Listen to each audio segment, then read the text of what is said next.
Hello, friends. We are here. We are back. We are alive. Can you hear me? Do I sound good? Do I sound bad? Let me know. Am I crackling? Am I not crackling? How's the audio tonight? Oh, yeah. Sweet, sweet coffee. Why do I hear myself talking back? Am I losing my mind? I can hear myself. Hang on. I'm having technical difficulties. Well, hopefully you guys only hear me once. Huh, I wonder why that is happening. Okay, well, that's really strange. I'll just have to keep listening to myself talk over myself, I guess. Sorry about this, everybody. Just trying to figure out why on earth this is happening. Yeah, I don't have any more Chrome windows, though. Just this one. So weird. I think it might be some kind of monitoring in... This is so weird. Okay, maybe I'll take my headphones off. Then I won't hear myself talking over myself. Hopefully I'm only one of me's coming through the video. So how's everybody doing tonight? We're back in ComfyUI, screwing around with IP adapters and control nets and tornado simulations and yeah, having fun. So this is this one here is a piece I was just working on based on a what is it called? Embergen, an Embergen thingamajig. So here, FreeDB assets. So I just rendered this little tornado in Blender, and then I used that tornado to animate this. So it's another cool way you can use CC0 assets in your work. Just totally remix them. Just redream on top of them. Super weird. All right. Yeah, let's go through this workflow because it's changed a bit since the last time. I rebuilt it for a couple reasons. One, I was using some nodes that were actually pretty hard to find and install, and then I didn't know what package they were from. So when people were asking me on my Discord how to install the int node, I couldn't even tell them because I don't even know what friggin' package it's from. So rebuilt everything, and it should... I think this might still be actually an int now that I think about it. I'm gonna delete this. No, first I'm gonna make a seed node. Yeah, let's use a seed node instead, and we'll call it fixed. And that int goes into every single one of these paths. Okay, give me 1 second. I'm gonna fix this workflow, and then I'll walk everybody through it. So I'm using this this node here to determine how many frames the animation is gonna be, or in these cases, how many frames we're gonna pull out of the Discord invite. I fixed it. It's on my website, purz.xyz. You can just click right through there. www.purz.xyz. So yeah, should be able to hop in through there. There's a link at the top. If it doesn't work, let me know, and I will try and fix it again. But now that my server's a community, that invite link should work permanently. Shouldn't be any more problems there. It's not working, really? That's annoying. 1 sec. Let me grab you. Boom, boom, boom. Invite people. I want it to expire never. Generate a new link. Copy. All right. Here you go. Try that. Yeah, I did update it this morning. Hopefully it still works. Hopefully it works on the website, but if not, I'll fix that after the stream. But that link should work forever now, hopefully. The old hen days? Damn right. I miss them too. That's okay. We're in a different kind of heyday now. So, yeah, now I can delete frame count. Yes. But it also needs to go into batch. Yeah, I know that was confusing. 1 sec. Make you green. Okay. Okay. So you're not seed anymore. You are rain. All right. We have this system here. This is IP adapters. It's going to pull in up to 4. Well, it's got 4 layers, so you can pull in 4 images, or you can actually pull in 4 batches of images if you want. So you can really go crazy with this. But basically what it does is it looks at the pictures using AI clip vision, and then it tries to figure out what it sees, and then it prompts what it sees and mixes that into your prompt. So it's a really good way of establishing a character or a mood or a face or like whatever you want. You could do a person, a body, a place, and a like a color scheme, and then you can mash them all together and make an image or an animation with those. So earlier I was making some of me like doing backflips and dancing and stuff with OpenPose. But right now, as you can see, my IP adapter weight is at 0, so it's not actually using this node at all right now. So we load our checkpoint. I'm just using realistic vision right now. We have a LoRa system, so you can load LoRa's in here if you want.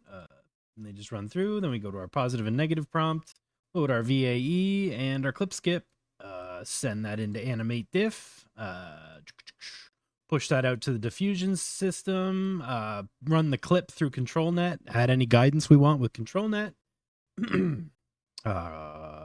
select the seed, select the frame count, select the size of the image, or animation in this case, and then this comes out to the VAE decoder, and the VAE decoder then goes into the outputs and the film interpolation. So basically it just goes blah, blah, blah, blah, blah.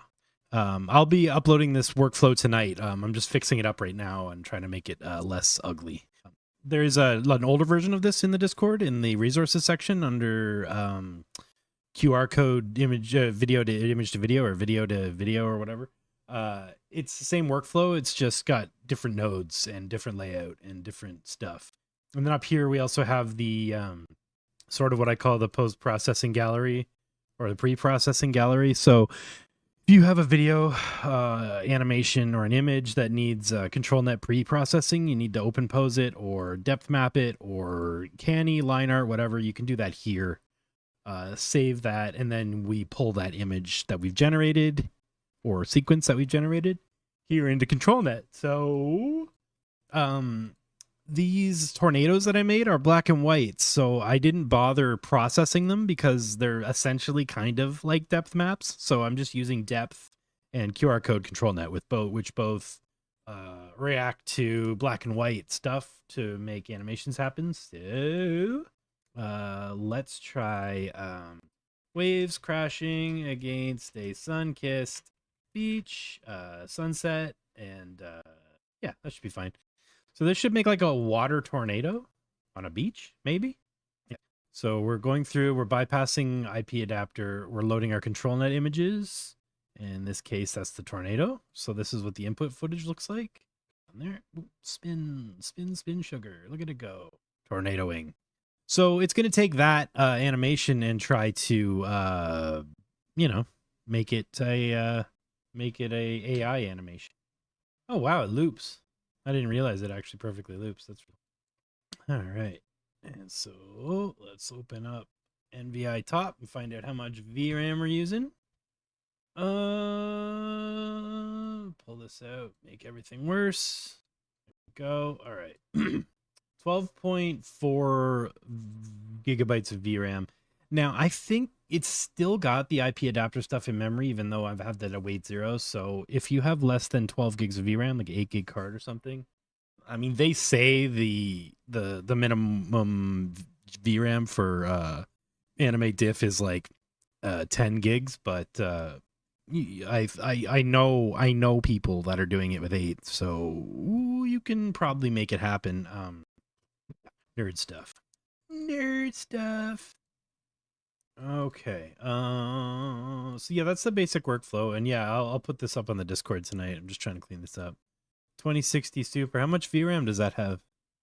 Yeah, that's gonna be a bit of a it might be a bit of a struggle.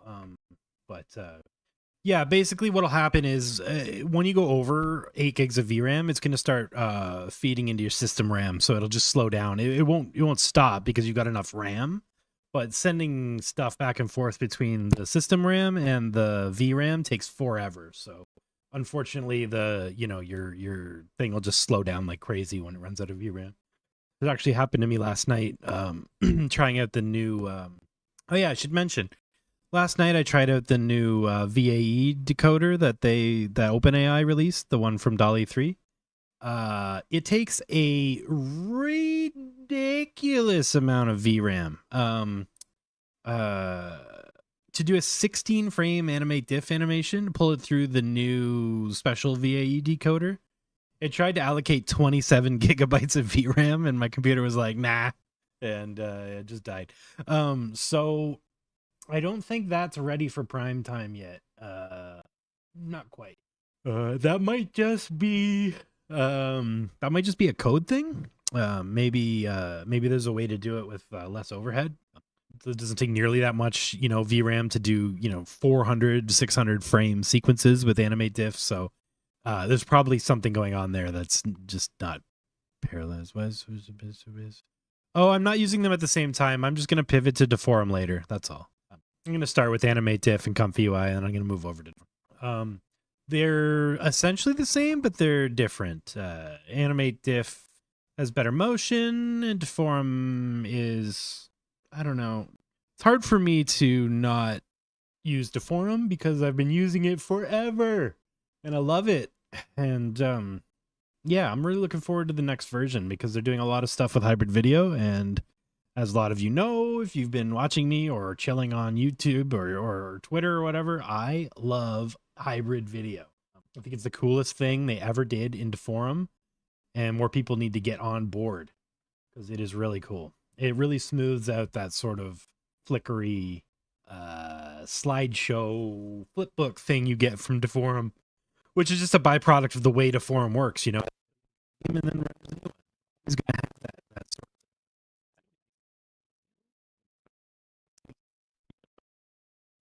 of storage. Wake up. It's taking a little nappy poo. Wakey, wakey, buddy. Whoops. I keep breaking stuff.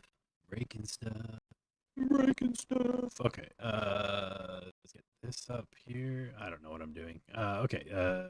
So yeah, this is an example of Deforum with hybrid video and QR code control net using one of my masks. So it's like, yeah, the flickeriness is incredibly mitigated by the smoothness of the hybrid video. This is one of the pieces I exhibited at Dreamforum 2023, which is the Deforum Dreamforum UK, which is like the, is it still, is it crunchy? Is it crackly? Is that the problem? One sec, let me restart my audio interface. That can happen. Check. Words. Is that better? Hopefully that's better. Hopefully it won't cut out. Let me know if the audio gets wonky. Is that better? Check. Yeah, it's actually my audio interface. It's on its last legs. Whoa. Okay, that should do it. Yeah, basically I have to restart it to make it less crap. Oh, wow. Look at that weird ass water tornado. Yeah, the problem is I have a very expensive audio interface.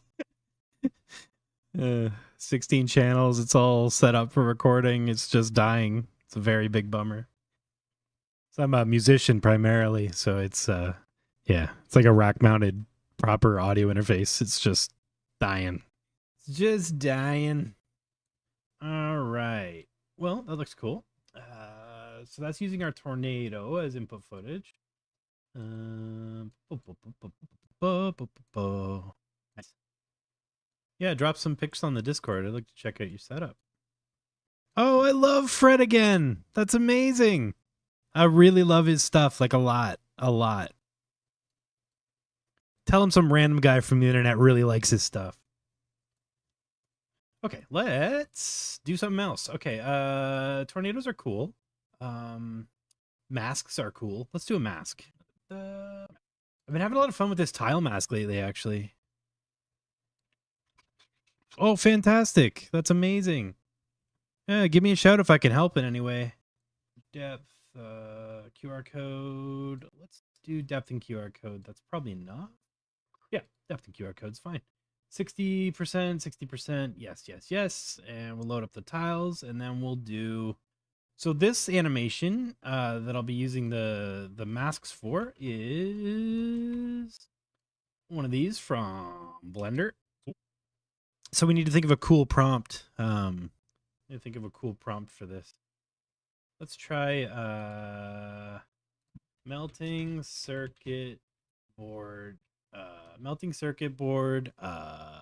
Burned transistors, smoke, and burned plastic. We'll be able to smell this animation. All right, 90. Yeah. Oh, right. I tried to load an image sequence into the video loader, which is never, ever, ever going to work. So all you have to do there is just rewire it. So rewire this to here.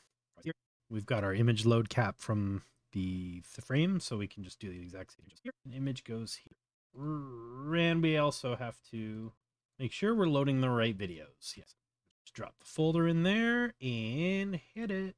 And I just happen to know that this animation is 90 frames, so that's what I set the frame count to. So hopefully we'll get our tiles in here. Looking tiley. Looking tiley. That looks like tornadoes. Okay, there we go. Nice. So this is cool because the input mask loops and our animation is the same amount of frames. Our AnimateDiff animation will actually loop, which is really cool. Which is actually not something that happens in Deforum sort of naturally. It's just sort of accidental. Oh, where were we? Come on, brain. Burning circuit boards. 4 minutes. All right, cool. Is my Blender project still? Oh, it is. Now I wonder if I can do this without my computer exploding. So I did a really fun tutorial today on simulation zones in geometry nodes. Yeah, so I basically was playing with my balls all afternoon. But as you can see, it's pretty friggin' neat. So what's happening is all of these little points are being drawn to this effector, this little marble here. So wherever I put the marble, the stuff kind of goes to it. So you can use it to almost paint with the points, but you can stop it at any point, and you've got yourself like a cool little thing you've made. So what I'm thinking is at some point these might be kind of cool to animate and then turn into masks. Or turn it into a big swirling nebula or something. I like to say it's fairly simple. It is if you do the tutorial. It's a little confusing if you're just looking at it, but basically, yeah, we're just determining the vector of each thing, pushing it along the line, adding some noise to the the layout to mess up the order of the balls a little bit, and then running it through collision stack, which basically just makes them collide with each other and then separate on each step. So everything in this zone in Blender, everything in this little simulation zone, this purple zone, that's going to run every single frame. It's going to do everything in that box. Tick, tick, tick, tick, tick, every single frame. The reason this is so fast is because I baked this simulation. But you know, if you use less points, you can do all this stuff in real time as well, which is really cool. This is just too many points to do in real time without baking. But yeah, it's really cool. Yeah, well, I think ComfyUI is about as close as we're going to get to a modular synth with this stuff until it's so fast that we can actually see what we're doing. That'll be the most exciting thing is once we get generation to the point where it's, 12, 24 frames per second and you can actually adjust stuff with sliders and see it happen in real time. That's when we're going to get some real AI image generation instruments built. Really excited for that prospect. Having like a little box with a bunch of knobs and sliders and pads and stuff that I can assign to different prompt weights and like diffusion strengths and control net weights and, all that magic stuff. We just need that real time. Real time. We're getting close with the latent consistency model, but it looks like the latent consistency model, which is, it's fast. Well, this actually looks like a burning circuit board. Good job. Good job, AnimateDiff. Yeah, like it'd be really cool at some point to just have that in the synth, just making pictures while you make sound. Yeah, like with Deforum, you can tie all kinds of stuff to MIDI or audio reactive or, schedules and stuff, keyframe schedules, but it's harder with AnimateDiff because of the nature of the beast. But I've found if you make your audio reactive stuff the mask, like if you make your mask audio reactive, then whatever you make in AnimateDiff is going to be audio reactive. So it's definitely one way to think about it. Oh, that's pretty cool. Quality's kind of shit, but it looks cool. Oh man, back when the AI Hub server was around, they had the most unhinged sounds on there, like a basketball bouncing. Like they trained a voice model on the sound of a basketball bouncing in a gym. Horrible sounding, but fantastic. There was one that was like an 808 bass, but it was 808, but it was vocals. You'd like run like a vocal through it, and it would just sound like 808s. It was so creepy. Honestly, losing that Discord sucks. The RAAA can suck it. That was a community of young kids who were excited and motivated and working on machine learning stuff that was way beyond their station, and then they just killed the entire community. And yes, I know it's on, copyrighted voices and stuff, but at the end of the day, it's a personal responsibility thing, right? It's a sad thing that community got disintegrated. No, I'm not going to use it. There is... Yeah. Let's try Spider Stretch. Ooh, I don't think I ever did this one, actually. So this is one of my 280 frame animations that runs twice throughout the course of the animation. So you can set the select every nth to 2. It'll actually double the speed of the animation, but it'll still work. Yes, you can't batch schedule the control net strength as far as I know. And if you can, I haven't figured it out yet. It would be a really cool thing to have, but I haven't seen it done properly yet. 60. Yes, the batch scheduling exists, but it doesn't actually work. When you plug it into anything, it just wigs out. It's so close, because you would think like that's all you need, right? You got your little batch schedule value, but if you actually plug this into something, it doesn't work, which is a shame because it's so close. Batch prompt works. If you run the batch prompt through positive prompt, it works. But the values one just wigs out.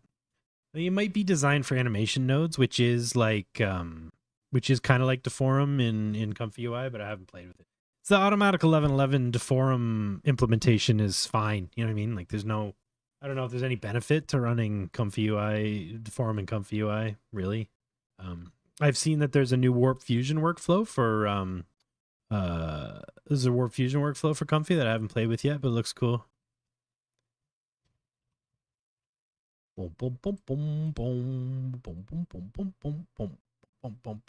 Have you all seen Motion? Find an invite for the server. Yeah, it just doesn't work. That Discord there is called Motion, and it's a you can create these really cool like rigged animations and then use them as like control net inputs. Really cool. Putting on shoes, crying, throwing a baseball pitch. Super cool. I mean, they're not all winners, but they're all pretty cool. Anyway, it's free. It's open. You can jump in and do stuff on it. Previews on the K sampler. That's in ComfyUI Manager. You just change preview method here to whichever one you like. I use latent RGB because it's a little faster.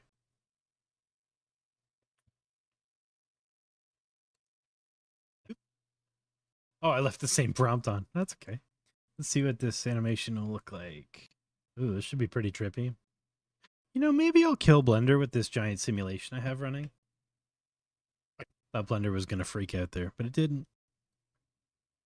7 minutes. Oh, yeah, it's 140 frames. Yeah, I guess that makes sense. All right, after this one, I'll spin up Automatic1111 and go through the Deforum workflow for similar results. I think maybe Deforum Automatic1111 doesn't do image sequences for inputs for videos. It might only do videos. I can't remember. We'll have to check when I get in there. It's actually honestly been a while. I haven't made anything since in Deforum since I started working on the Dreamform stuff. I really got sidetracked by AnimateDiff because it's so cool. But I really want to get into the SDXL Deforum stuff a little bit more. Dig into that and see what that's all about. Some of the other people that exhibited there were using SDXL, and you're just getting way cooler stuff. Way cooler stuff.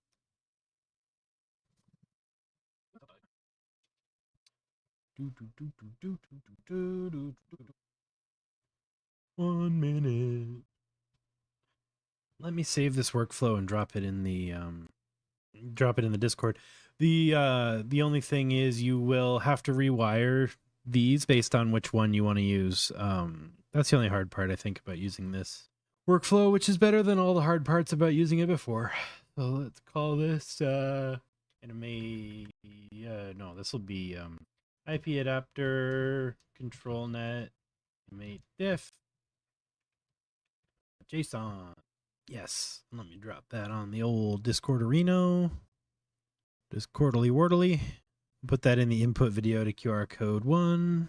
Latest version.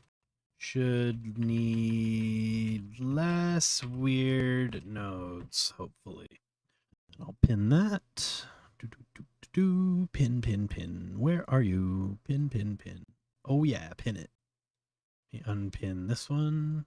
Yes. And we don't need this one either. All right, so yeah, if you want to play with the workflow or follow along or whatever, you can just grab it on my Discord in the input video post. I will actually link straight to the comment, message link, and bloop. Try that. Oh, here we go. We're all done. Oh, that's cool. I like that. All right, we'll let this one finish. Saving all the files now.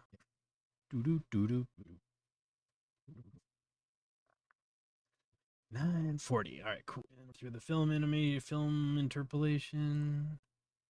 Looks good at 30 frames too. Interpolate that footage. Yeah, if we go a little higher steps, maybe higher res, spend more time, get a cleaner animation, but these are cool. Those little preview animations. All right. So we save this workflow, put it on the Discord. I'm going to remove it, and we're going to move on to Deforum. Bye, Comfy. All right, let's open up Stable Diffusion for the first time in 5 ever. What about you? Let's see if I can remember how to do this. It's been a while.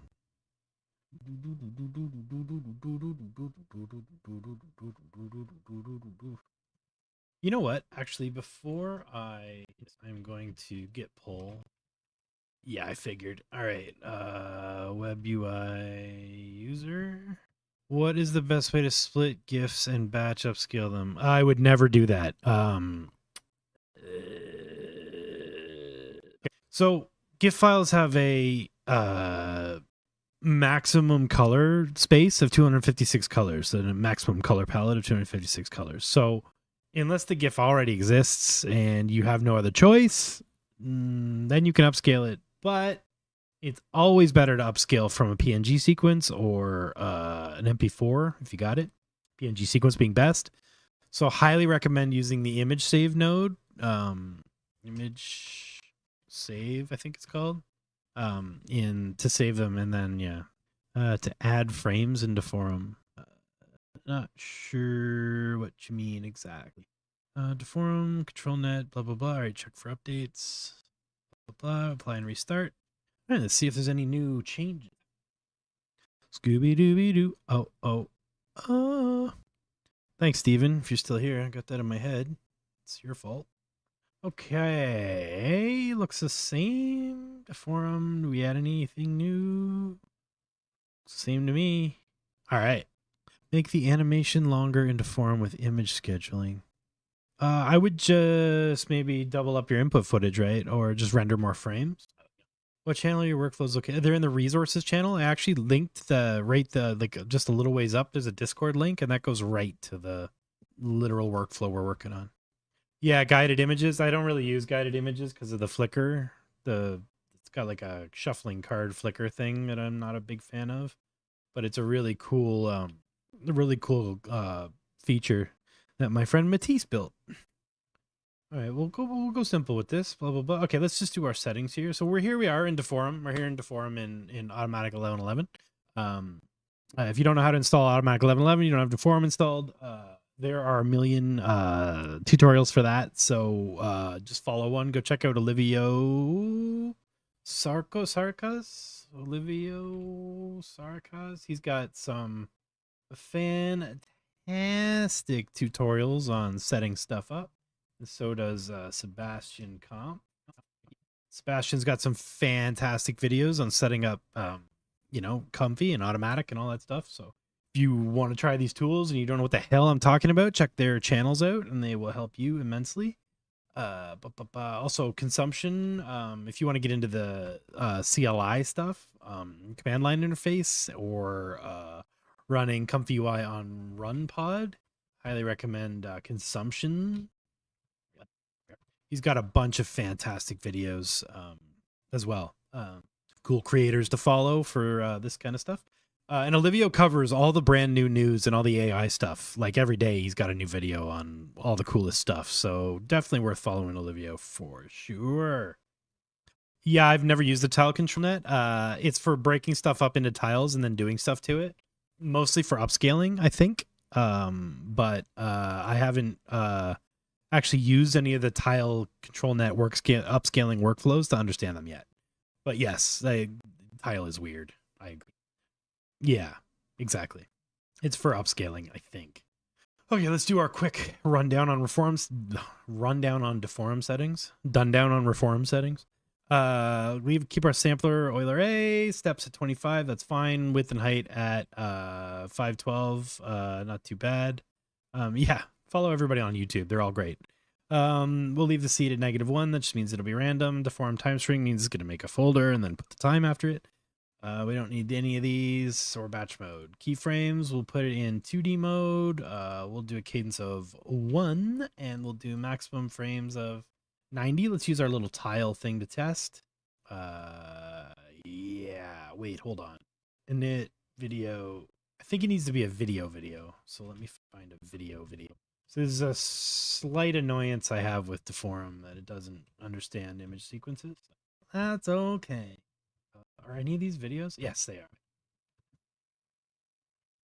That'll be a good one. All right, so copy as path. I'm gonna drop that in the video init. We're actually gonna extract every other frame.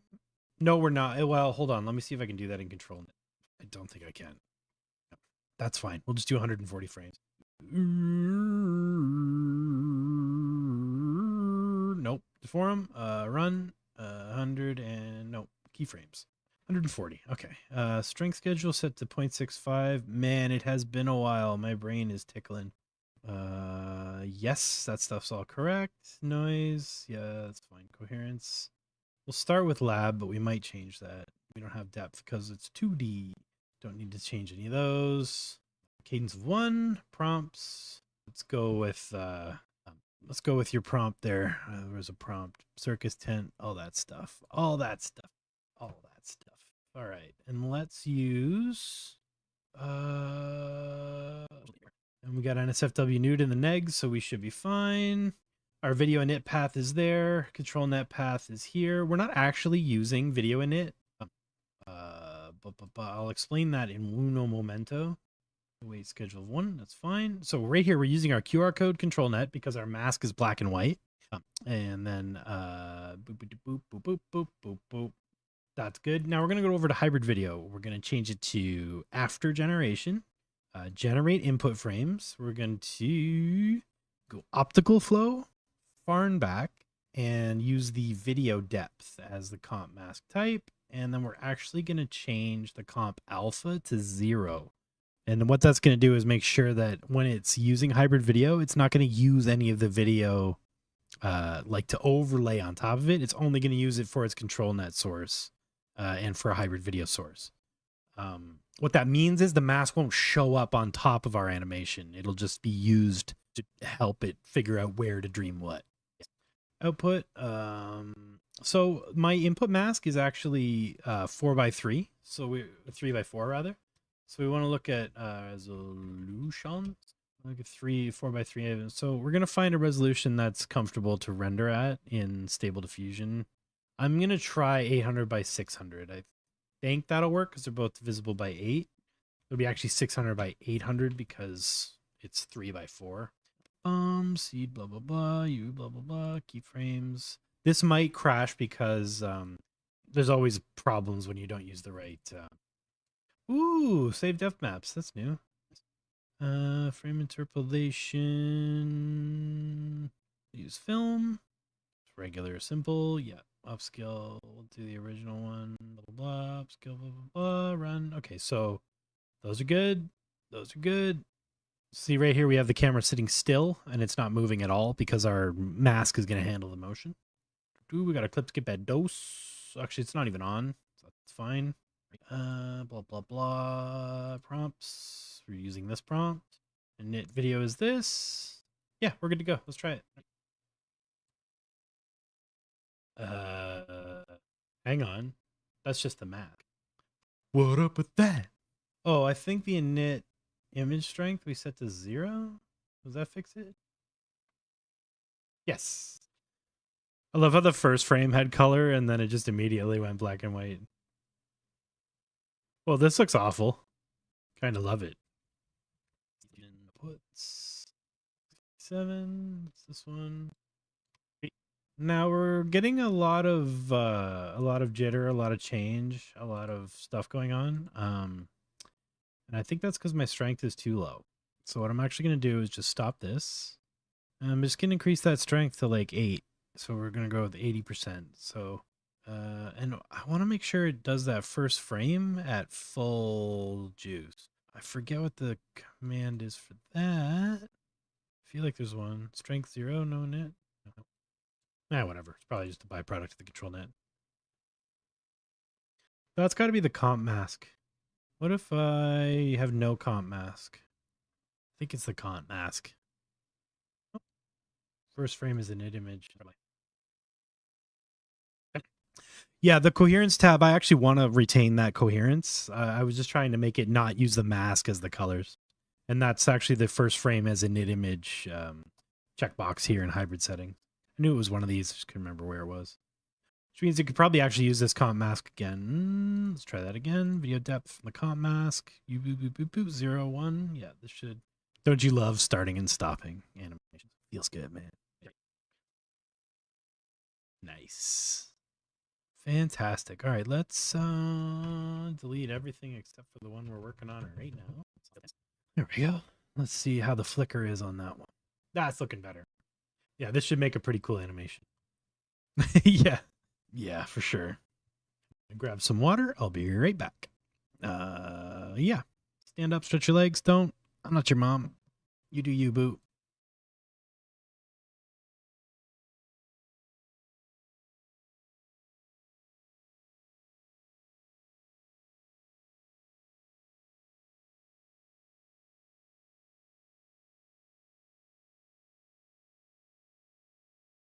And as always, I know my streams are quiet. I don't play music on my streams so that they don't get copy stricken later. Because yeah, but for whatever, just pop your own tunes on, pop some music on, then you can set your own volume and all that stuff. And yeah, I normally have some tunes going myself, but something going on with my audio. I have to debug that after the stream.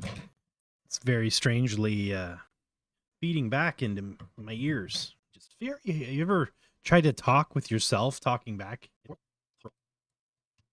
Oh, this looks cool as hell. See how the hybrid video really mitigates that Deforum flicker? Love it.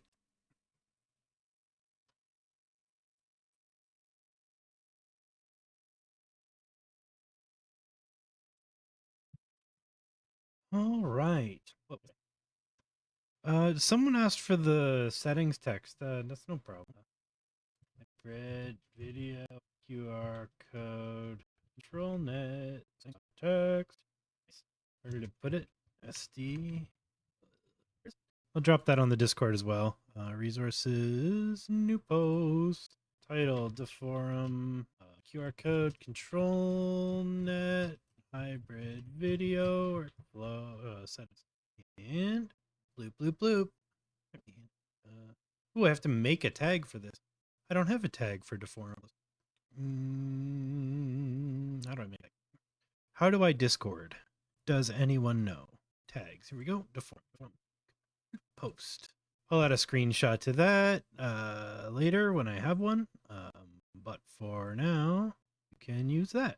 More copy message link. And yeah, so if anyone wants it, that is the link there to the Deforum text, Deforum settings text. You can just import that into Automatic and go to town.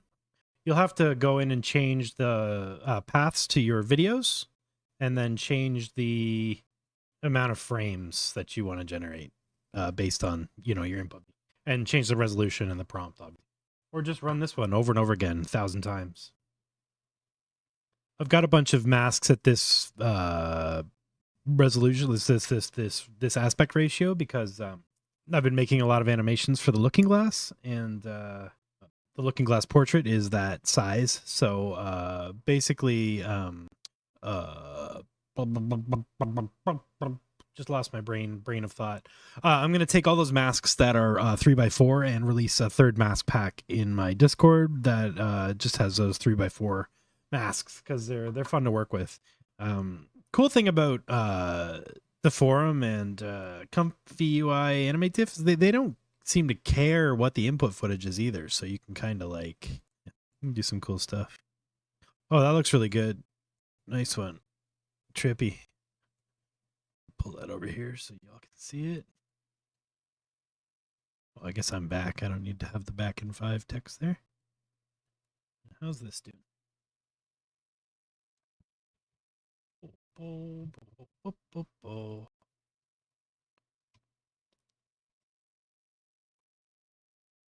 Spooky. Spooky.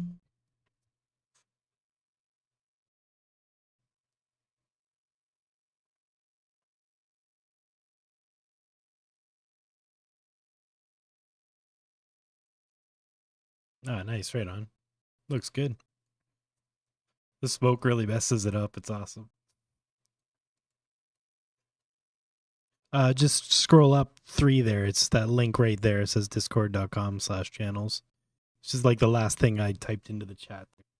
Can you, or did you already tell us? Yes. Yeah, I've got a video on how to make them, and I've got the bunch of the masks are actually just available on my Discord. You can just grab them and play with them. It's all good. But if you want a link to that video, it is that video right there.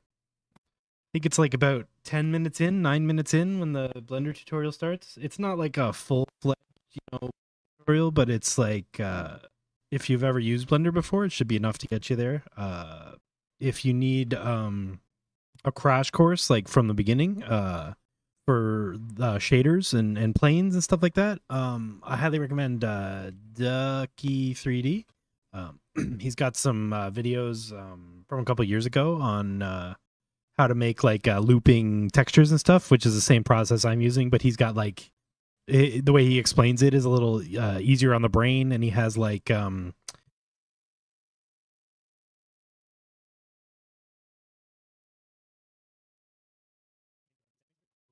but it looks cool. It's too fast. Try the upscaled one. Flickerier, but higher quality. Sweet. Oh, I guess you're not seeing the whole thing. There we go. Very cool. Yeah, this came out really awesome. A little late for Halloween, but I don't care. I like spooky stuff. All right, I saw another prompt. I swear I saw another prompt. Maybe not. All right, let's try. Yeah, like letters and watermark and stuff like that probably help. There's always the classic.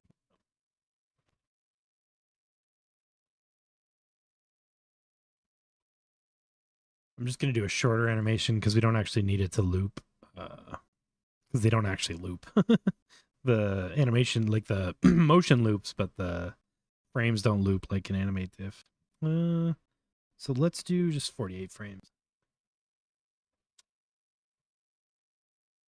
So right now I have my strength at 1 for the QR code control net. So I mean it's like it's really sticking to the mask. I've noticed in AnimateDiff, you don't actually have the comp mask controls, like the comp the overlay stuff. And so what ends up happening is if you have your scale at or your weight at 1 in ComfyUI AnimateDiff, the mask comes through, like the white comes through in the mask, like it's almost overlaid on top of the image. So until you get it below 50% strength, it's basically overlaying the image of the mask into the animation. So you actually have to reduce it quite a bit on ControlNet, but or on ComfyUI, but in automatic or at like doing the separation of the stuff that's black, fairly white and black. Whereas like in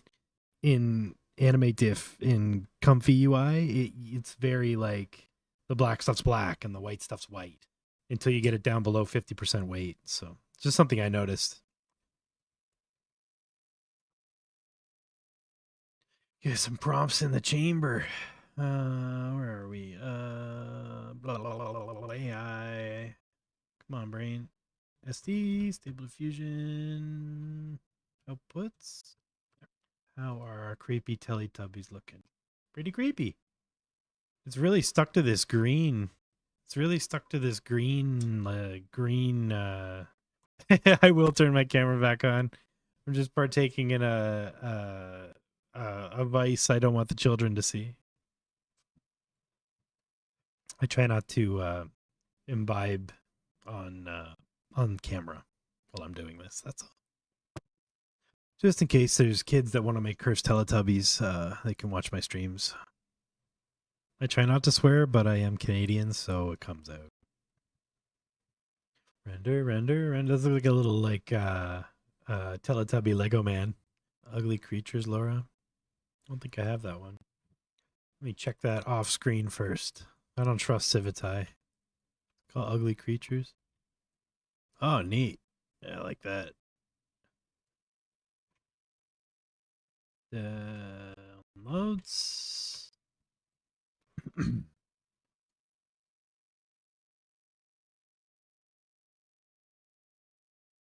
Actually, we might get away with a cadence of 2, and we might not need to do 48 frames. It seems like it's taking a long time to do 48 frames.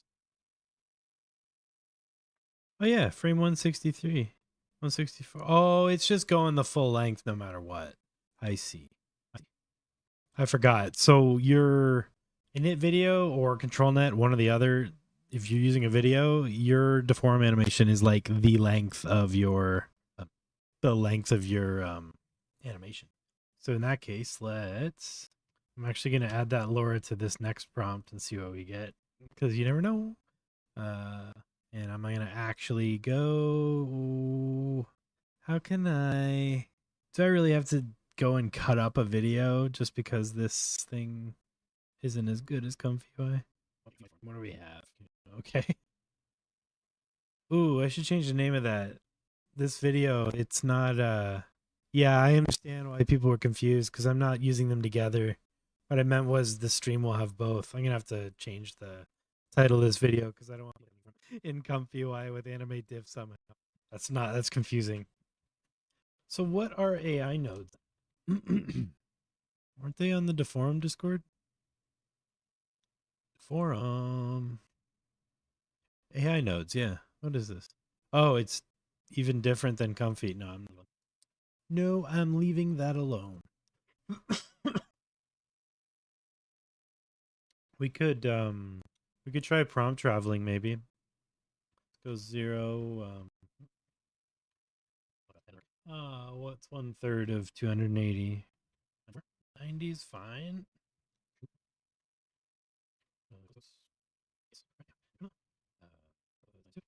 180, yeah, will be this one. Kadosh. No comma, no comma, comma, no comma. Comma. Oh hell yeah! Let me alone. I really alone. Output blah blah blah. But what we're gonna do is we're gonna change that cadence to dose. So it'll take twice as less time. Twice as less time. Yeah, I'll have a look at it. I just don't want to look at it right now. Got too little space in the old noggin right now for another platform. Dun, dun, dun. 40 health schedule. So like with the forum, if you set it to 12 frames per second and then you render out film 2 times, you get like nice 24 frame per second 24 frame per second animations too. Cuz like you notice the film interpolation that we're doing is like 48 frames per second, it feels like, because it's like stupid fast. It's because it's interpolating a 24 frame per second video. So if you set this to 12 and then you do your film interpolation right into Deforum, you get nice interpolated footage that you can then computationally cheaper way of doing things than upscaling and then trying to interpolate. Yeah, that was a lot of words. All right, generate, you're done.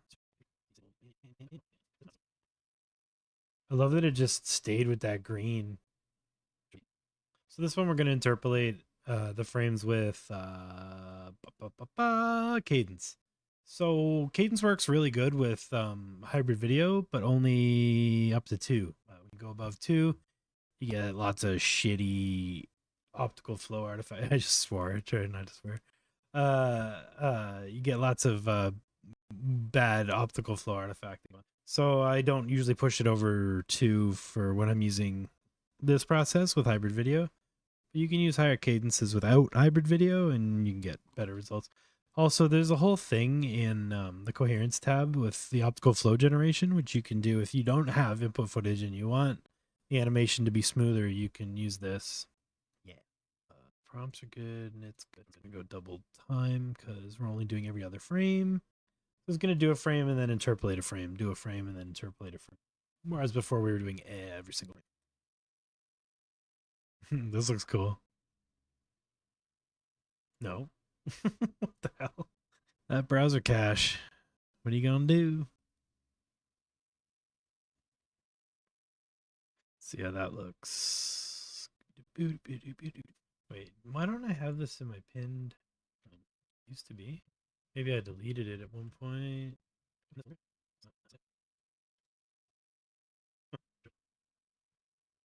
So you can see the artifacting that I'm talking about, where it's shifting. This is the optical flow pushing the pixels out of the way.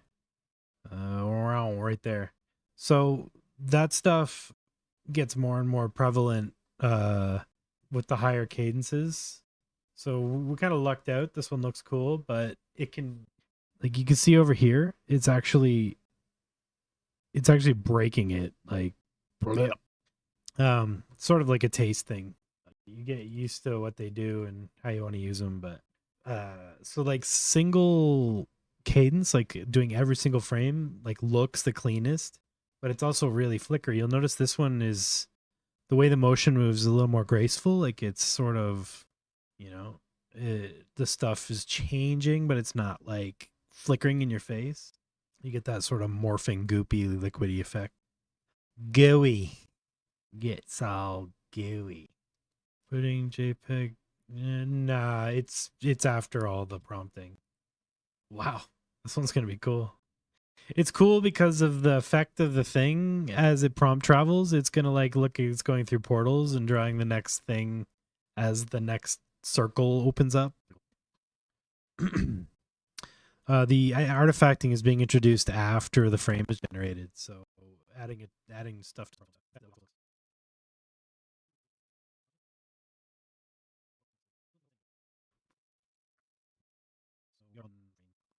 184. So we just hit. It's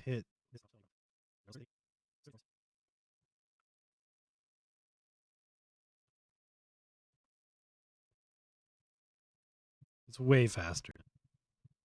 But you can see when you have less to work with, it sort of gets a little gooey in the bad way. Yeah, it still looks great. Looks good in reverse, actually. Let's try a different mask.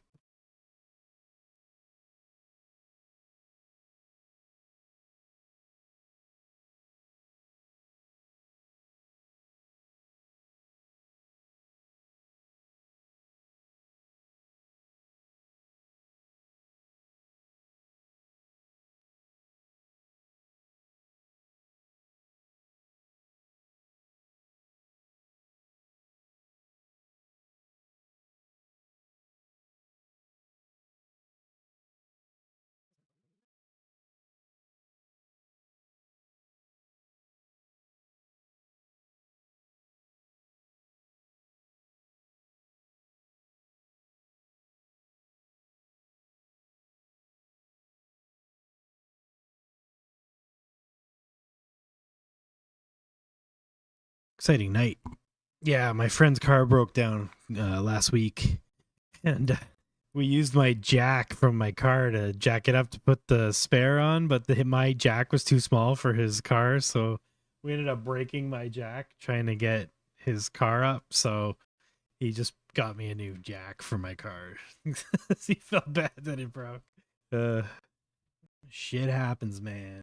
Okay, I was in Resolve. I was gonna turn this image sequence into a video. Hex pattern, yeah. Yeah, blom. All right, what size are you?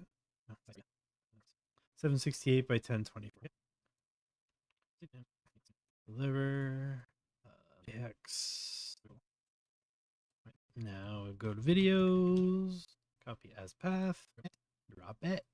Yeah, you and wait schedule 1. That's fine. Keyframes, all that stuff's fine, and we'll do the whole prompt in one shebang. And we'll leave the cadence at 2. I like that. Whoa. Looks ski. Whoa, trippy.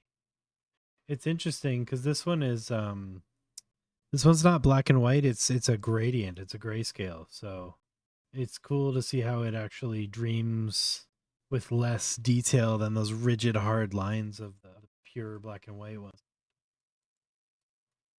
That open? Try to leave that open. Ah, that's really cool. Should we try this with SDXL? Let's do that on the next run. Let's try an SDXL one. Same workflow.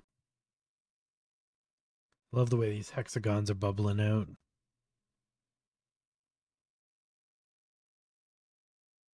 Nice. So check it out. Really awesome. All right, let's jump into Blender and make a new mask. Let's do a 16:9 one. I'll just go through the whole shebang. See if I can speed run this tutorial. Maybe I can make a clip out of it. Let's start from nothing. All right. Here we are in Blender. Oh my god. All right, erase everything. Control A. Wait, where's my screen? We haven't started the speed run timer yet.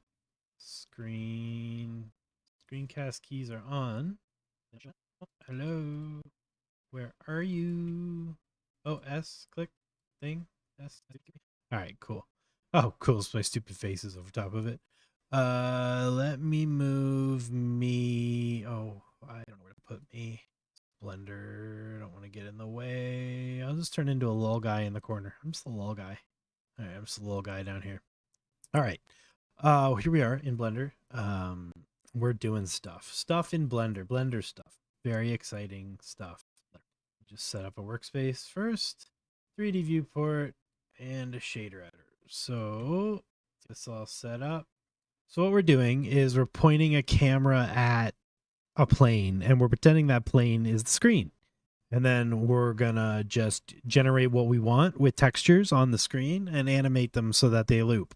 Then we can set the length of the animation, and we can decide how long it loops and what it does. So first things first, we set up our environment. So we have to go to our world settings and turn the background to black and turn off these little gizmo guys up here in the show overlays. Then this is not going to be a very fast speed run. We'll set our resolution to 1024 by 1024. That's because it's easy to work with. Not going to deal with all this yet. We're going to leave all this stuff alone except for the color management, which we're going to change to standard. That will make it so that when we add our emissive material, it'll actually be white instead of in filmic mode. It'll be gray. You don't want gray. You want white for the QR code stuff. You want it to be like 0 to 1. All right, that's pretty much the whole setup. So you got to make sure your color management, like view transform, is in standard mode. You can use Eevee. You can leave everything else the heck alone. You set up your render resolution to whatever you like, and we'll do the timeline stuff later. And now we go to our cube, which we don't actually need a cube. We have a cube, but we don't need one. We're gonna delete it and then shift A. Oh, screencast keys. Oh no! Do they go away every time you close the? Weird. Okay, sorry, my screencast keys were gone. So shift A. We're gonna add a plane. And then we're going to change the shader on the plane to that one we were just working on, that emissive shader, this little shader button. All right, so we've linked the material to the plane and we're pointing the camera, but the camera is in a weird place. It's not where we want it. What we want to do is take our camera, set all of its location and all of its rotation to 0. And then we're going to pull the camera up about 4 meters on the Z-axis. And that's going to just put the camera above the plane, because that's what we want. And then that camera, we just change that to orthographic mode and change the scale to 2. And what that does is it makes sure that the bounds of the camera are actually the bounds of a 1 meter plane. As long as your camera is above, your plane, if it's orthographic and scale 2 and it's all 0, you can set whatever resolution you like, and then it will sort of dynamically just work on this canvas. So you can use that as a, a 2D texture canvas or whatever. So there you go. You have your plane, the camera set up. It's going to be perfect edge to edge, 1024, 1024, which means if I want to make this 512 by 512, it's the same thing. It's just going to render at 512 by 512, same size, all that stuff. So if you want super HD, you can go 4096 and get like a super duper HD texture. So just for our purposes here, we're going to go 1024 by 1024. And we're going to pop over to the shader editor. Leave it in object mode. I click on our plane, and that should bring up our shader editor. All I've done is replaced shaders originally come with a principled BSDF. So if you see this huge node here plugged in like this, all you have to do is go over here and just change this from a principled BSDF to an emission, and it'll make it an emission shader. We use an emission shader because we just want black and white. We don't want any lighting. We don't want any reflections. We don't want any shadows. We don't want any of that stuff. Unless you do. If you want that stuff, then you can just, make materials and do your thing. But for diffusing stuff, doing blockouts and stuff with black and whites. But yeah, you can make normal maps of stuff, whatever. I can go into a whole bunch of workflows with that. Sky's the limit connecting this stuff with Blender. Anyway, so let's move this back over here. So we got our shader editor and our viewport window. I want to add a Shift-A. I want to add a color ramp, and that's going to give me like a palette that I can run the colors through. So now we can run stuff into this palette and divide it. So Shift-A again, add a wave texture. We've got a wave texture. We take the factor from the wave texture, plug it into the factor of the color ramp, and now we have a wave texture on our thing. It is a wave and it is a texture and it exists and it's a thing. Linear is a gradient, so you'll notice it's a gradient. They go from black to white slowly and cleanly and gradiently. If you don't want a gradient, which you don't for QR code, really, you go to constant and then you get hard cuts. So all you're doing is mathing the math, and you're dividing out what the wave texture does to the color ramp, what that does to the emission shader, which that does to the material output. So the very, very, very, very, very, very, very cool part about that is if you change the scale of the wave texture down, just make it, like a little smaller, let's say 1. Now we have this phase offset thing, and that just moves it, right? It just moves it on whatever axis the wave texture is on.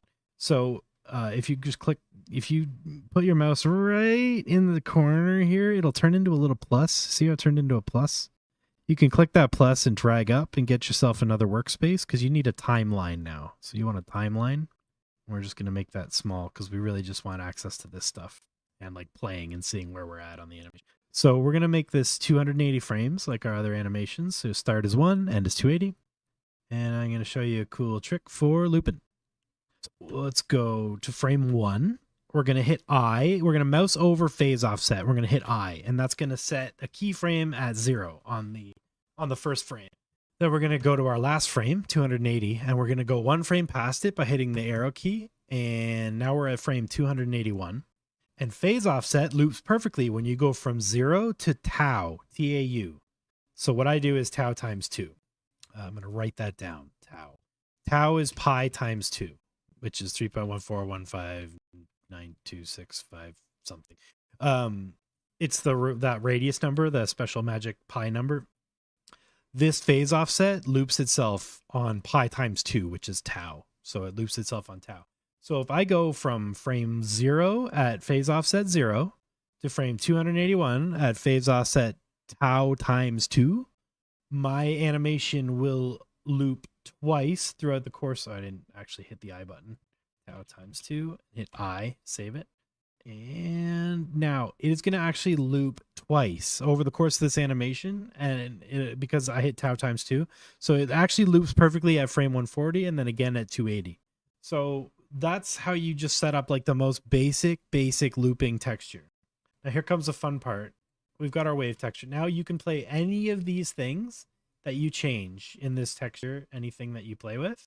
This texture is always going to perfectly loop twice at 140 and again at 280. So we can actually expand this way beyond one node. So we've got our wave texture here, and it's just basically going back and forth between black and white on the x-axis. Let's change it to rings. So we'll, rings. Let's go Z. One more thing we have to do before we go crazy here is we have to add a mapping node. And into the vector of the mapping node, we need to add a texture coordinate node. And it's set to the object coordinate. And what that's going to do is it's going to put the center of it in the center. So textures, when you start with them, the center point is actually the bottom left of the like the first vertice, the bottom left of the plane. We don't want that. We want the center of our texture to be the center. So we need to map the object coordinates from the texture coordinates into the vector for the mapping, and then plug that into our textures to make sure our textures start in the middle of the mesh, not in on the corner. So that way, with this very simple 5-node setup, you've got a looping texture, that you can do fun stuff with. Take a screenshot of that if you want, save that. But the idea is, where's the little, what the, that's new. Oh, is it because it's animating? LOL. I didn't know that it did that. Okay, that's so funny. All right, so let's go back here. We got tau. Damn, I can't spell. Over the course of the animation. And you put that on the final frame. And the first frame is... There's a terrible screenshot for you. But yeah, so basically the idea being no matter what you do now with that wave texture is it's always going to perfectly loop. So wipe this crap off. Guess we could have kept it, but whatever. Let's get off the annotation and get that thing the hell out of here again. I forget how. All right, cool. Let's get back into our shader. Okay. Now we have our wave texture. So what can we do with this? What can we do now? We don't need to use a wave texture. Or more specifically, we can plug other textures into it. So what I've done here, Shift A, add a math node, M-A-T-H, math, just pop it on there. Now, already you can do cool stuff with the math node. But what you're doing here is you're adding to this value, which is just a value between 0 and 1 that goes into this color ramp, which is just a value between 0 and 1. So all these textures are just math. They're just mathing. I don't understand the math. I don't pretend to understand the math, but I know how the math feels, and you can learn how the math feels too. And if you're smart, you can just learn what the math does. So let's add a Voronoi texture. We're going to add the same vector to it, and we're going to plug that into the add. And all of a sudden, we have bubbles that are closing in a ring because it's the Voronoi texture, which is the bubbles. It's these guys, with the wave texture, which is these guys, added together.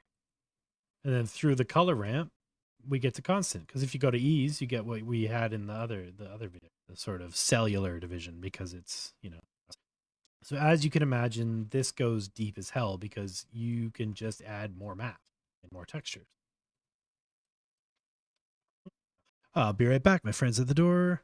But yeah, plug this in, write this down, save this as a screenshot, figure it out, because this process is incredibly powerful.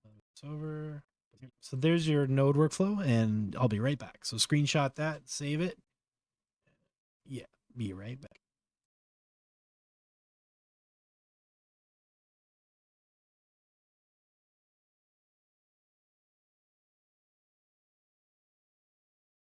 Okay, and we're back.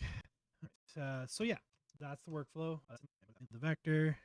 Yeah, so obviously you can make really cool stuff. One thing to remember about these masks is QR code control net, depth control net, all that stuff. They consider black to be the background and white to be the foreground. So make sure your masks have black backgrounds, basically, or invert them with the preprocessor.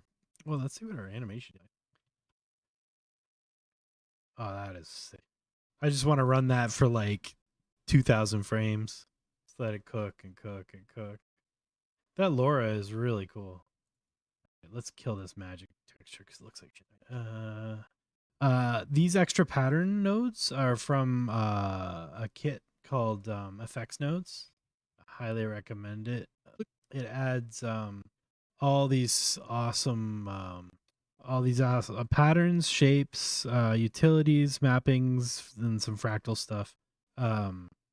Like all these shapes as shaders, all these patterns, and these mappings are great too. Like my favorite is the vector pixelate. You can pop that literally and get perfectly pixelated animations out of the textures you're working on. Just set it to whatever pixel size you want. And it looks really good with ease mode. Really cool way to make pixelated animations. Constant. That looks cool. So the other ones are cool, like the cylindrical and polar radial symmetry. They let you like kaleidoscope things. It's all looping because this phase offset loops, you know, it's so cool.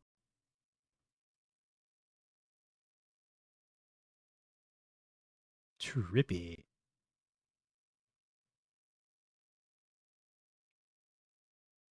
Yeah, you can get lost doing this all day. I often do.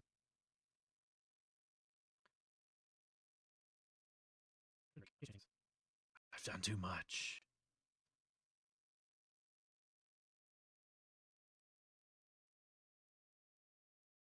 Bubbles got a lot less bubbly. Oh, that's why it changes to smooth. Yeah, it's super cool. The patterns are great too.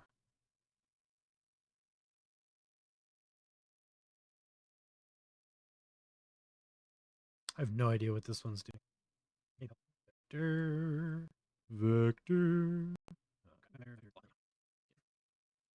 This looks like crap.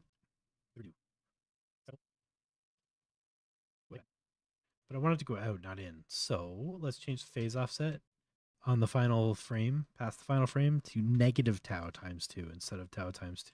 And that'll make it go out instead of in. I know.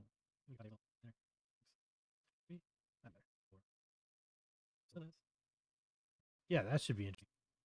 Okay, let's render that. So we just set a folder for the render. I put everything in my temp folder and then move it out to my NAS later. So temp, yeah, we'll just render it as, well, we're using it in Deforum, so we need it as a video.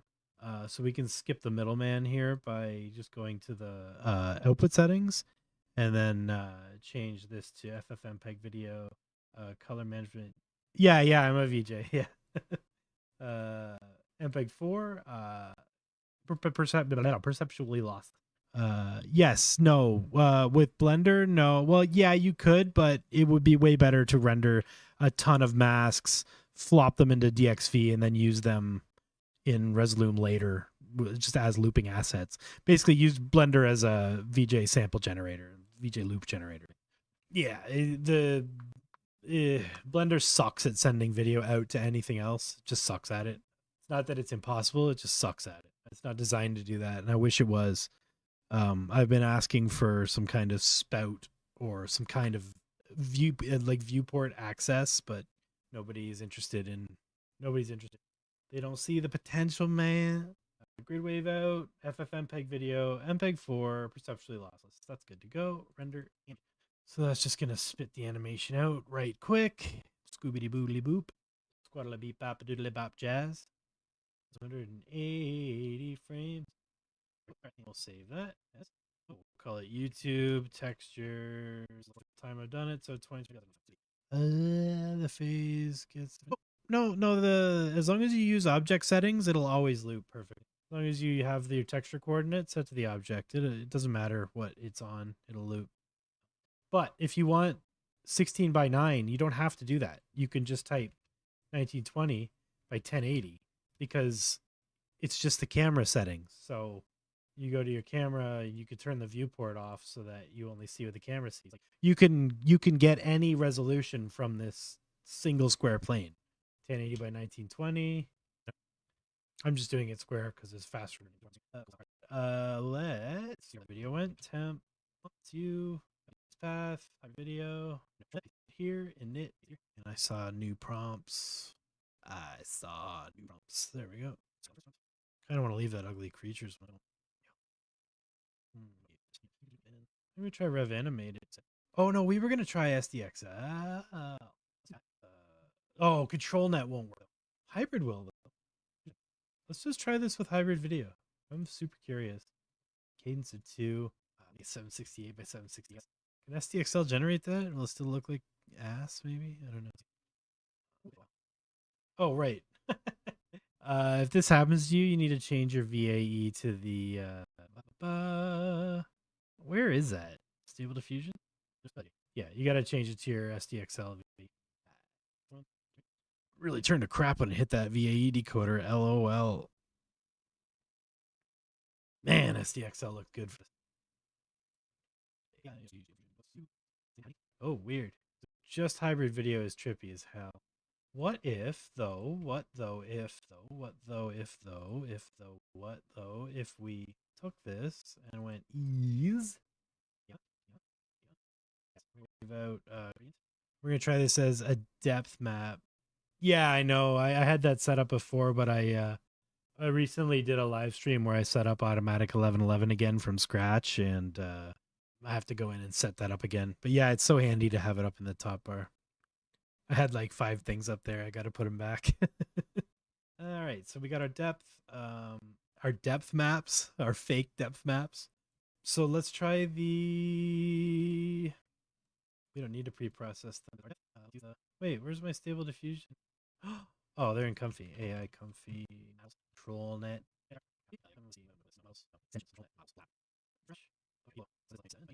We got the depth. Do I want that as the init video? Yeah, why not? All right, first SDXL run. Let's try it. Will SDXL work with ControlNet if the ControlNet is SDXL ControlNet? Hey, no way. Whoa. I think that's going to work, and I think it's going to be cool. I wonder if it'll actually. I never know if it's like this time that's going to happen, or if it's like actually when it gets down to here, it's going to be this time, the 7:30. Let's see what the thing looks like. What's the thing look like? You know, the thing. The thing. It's blurring out, which is something that I'm having trouble with SDXL. No way. I don't need to run the refiner. I mean, I can't run the refiner. Do you run the refiner with Deforum? Probably not, right? Can you run the refiner? Will it help? Why is it blurry? Could be the cadence. Yeah, see how it gets so blurry? This is the problem I always have when I use SDXL. Contrast scheduling. Oh, maybe it's the clip skip. Doesn't SDXL have to be at least 2? What do you think? Like 1.5? It is recommended to not play with this parameter. Let's just try 1 point. I don't know if that's why it's getting blurry though, because like it doesn't get blurry with those settings on 1.1. Oh, for contrast.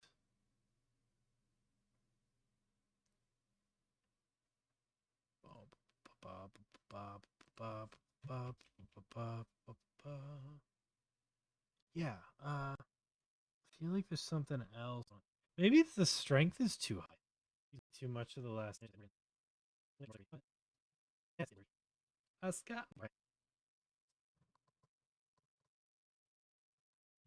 I have a feeling it's a strength. Getting like image to image blur, like generation loss or something.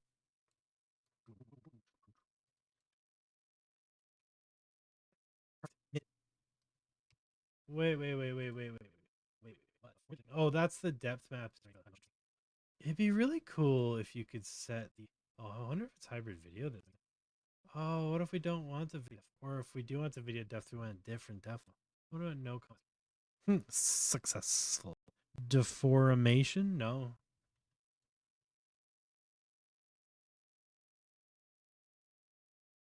Love that. That looks fun as hell. I'll have to play with that. It's enough stuff. Turn on hybrid. Let's turn hybrid. Oh no, we already turned the comp mask off. Possible with the comp mask. Do one thing at a time. One thing at a time.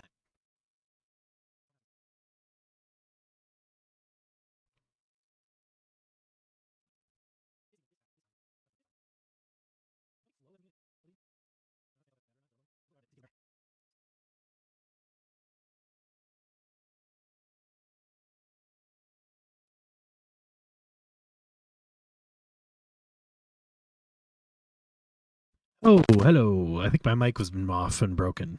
All right, I might be back. Am I back? Do I sound back? I feel back. This might be okay. It's interesting. I'm gonna let it run. Let it run. Is it back now? Should be okay now, right? I'm pretty sure it was the video depth comp mask that was causing the obscene blurriness. The subject of the snake seems to retain its focus, so let's just let it run and see what it do by the end. If it's totally fuzzy by the end, we'll know that it's something else. You know what? I bet I think I know why my voice was coming back on me. I think I probably had one of the YouTube videos running, like this video running in a tab on Discord or in on the browser or something. Because it sounded like it had the delay of like going through YouTube and back. It wasn't like a local delay situation.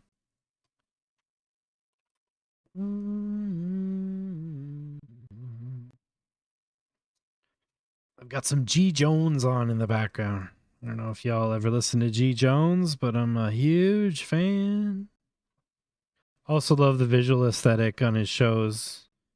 Got this whole black and white monochrome 80s Macintosh vibe. It's fantastic. I love it. I don't know who does his visuals. I don't know if he does his visuals, but or if it's friend or whatever, but amazing stuff. All right. How's our snakes looking?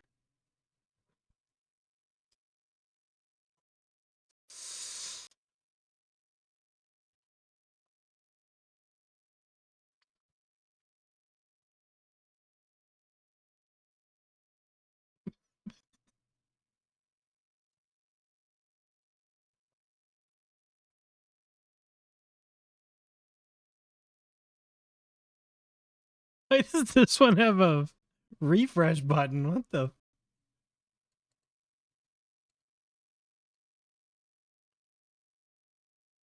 3D model. There it is. All right. That's all good.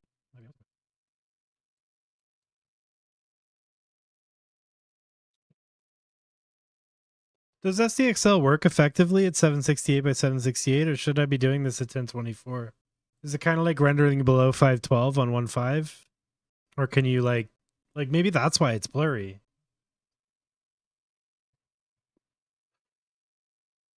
No. I don't think so. No, it's on iteration. Yeah, I think so too. We're just shooting ourselves in the foot here, rendering at 768. Well, it's cool. I like the way it is. What I've done here is I've used the Wiggle notebook to generate camera movement in 3D space. Fix it. Yeah, but it adds other problems. Yeah. Fixate is cool. I just don't love the way it looks all the time. 140, but I just want to try these camera movements out in SDXL and see if it's the hybrid video shit. But I'm also pop that up to 1024 by 1024. And we can actually do like, well, I mean, yeah, we'll just do, what are you filming right now? It does remove flickeriness, but it also makes it so that it never gets off of the context that it's on. It just looks different. It looks almost like it's kind of like feedback. So if you don't have good motion, it just looks different. It's cool, but it's different. Works good with hybrid video and shit though. If you got something else driving the changes. Let's just try this with the regular thing. How long does it take to do a frame at 1024? Not too bad. Yeah, I've got some cool fixed heat animations, but they're kind of trippy because they it's like it keeps drawing the same thing over and over again, which is like an awesome effect. It'd be really cool to be able to just stop the seed from, well, I guess you could. You could schedule the seed to be random until a certain frame and then hold. That'd be a cool thing to do, is to like stop the seed on like snare hits. Like just fix it and then let go of it, like with a gate. So it's like making the dream stop for a second every time the snare hits. A little smear. Yeah, real-time control of this stuff's going to be insane. Oh, that looks friggin' awesome. Yeah, I think you could too. Oh, night and day better. It's also not using hybrid video at all.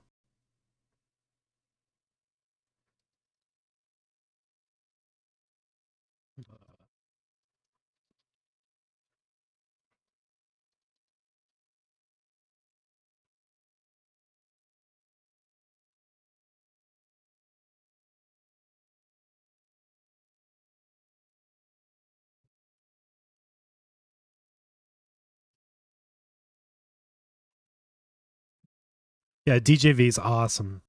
You can play back at different frame rates too to see what your animations are going to look like at different speeds. Super handy. You don't have to have them ping pong either. You can just have it go through the animation over and over, or stop, or whatever. These are cool too. This one here puts it in its natural resolution, so you can see it at exactly the right size it's supposed to be. This one I'll fit it in the window, and then this one does something else. But yeah, it's like the actual res, and fit it inside the window. It's stupid handy. You could just right click any PNG in the sequence and say open in DXV or DJV, and it'll just pop open and hit spacebar and it'll play. So what's this? Oh man. So to do a 16:9 actual render, I would have to render at, what's 16:9 at 1024?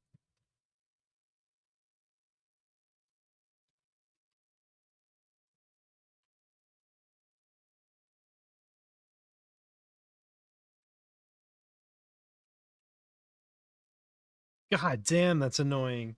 There isn't something divisible at 1024, so I would have to literally render at 1920 by 1080. Yeah. Viruses from AI? Anything that's a .savetensors file. If you're downloading .ckpt files, that's pretty much the only place that you can get a virus from. But even then, I don't think there's any documented cases of that either. Unless you're downloading sketchy AI programs that nobody's ever heard of, in which case, stop. ComfyUI, Auto1111, anything the community uses from the direct links, and any models or checkpoints, make sure there's savetensors files. That's the best way to protect yourself. The CKPT files can contain pickles, and pickles can be used to gain access to your computer and run code. I've never heard of it actually happening. Yeah, just delete the checkpoints and grab the savetensors versions. If they don't have one, it's probably not worth it. And make sure you're getting stuff from Civitai or like reputable sources. Don't just click random links on Reddit for checkpoints and stuff like that. It's safe to say SDXL Deforum is overpowered. That looks wicked. It's also Copax. Let's try this right from the prompt thing.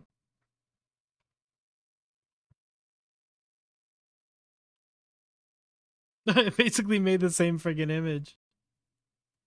Looks awesome though. Yeah, sure. Deforum, SDXL thing.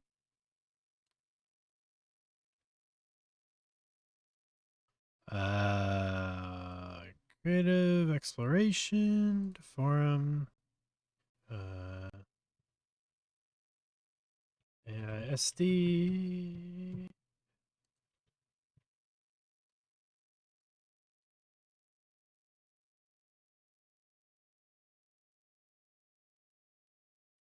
Boom, boom, boom. How do I just copy this?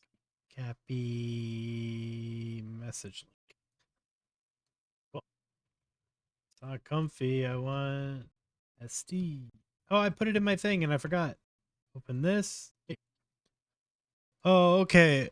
Okay, so you can dip below for aspect changes. That's good to know. I remember seeing this chart before, but I forgot what the values were. Whoa. This is sick. Looks great. I think it'd be even better at Cadence 1, but, you know. Damn. So one thing I like about Comfy is I could just leave that in a note beside the friggin' K sampler, but in automatic, nowhere to leave notes, man. I'm just kidding. I love automatic. It's just different. This looks so cool.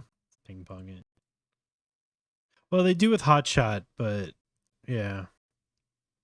Hotshot's only got an 8-frame context window, so it's a little more erratic. VLC source 5. Let me make sure this is quiet. Why are you not showing up as a 5? Yeah. Let me turn that down. I'm going to pull up a clip of, if I can find it. I'm going to pull up a clip I made of X Movies 2023. Oh, hold on. I got to wait. Oh, I think my computer's going to go funky. Sorry. There we go. Should be back now. Where's that video? All right, so this is Hotshot XL making a Pixar Matrix.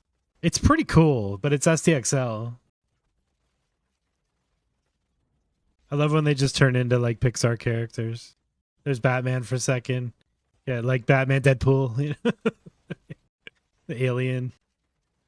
Yeah, Batman, Deadpool. I love it. The AnimateDiff is awesome. All right. Whoa.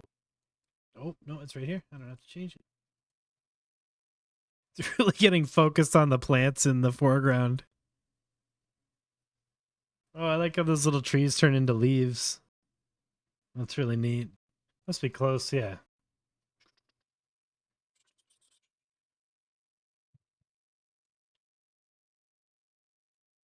If anyone's confused about the wiggle settings, I can explain it. It's not, it's really easy to use.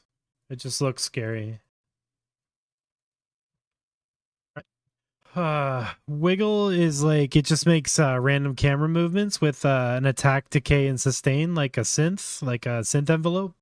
So you say how much you want it's like an envelope. So attack, yeah.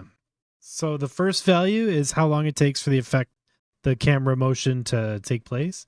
The second one is like how long it takes for it to stop. And the last one is how long it takes for it to move on to the next one, essentially.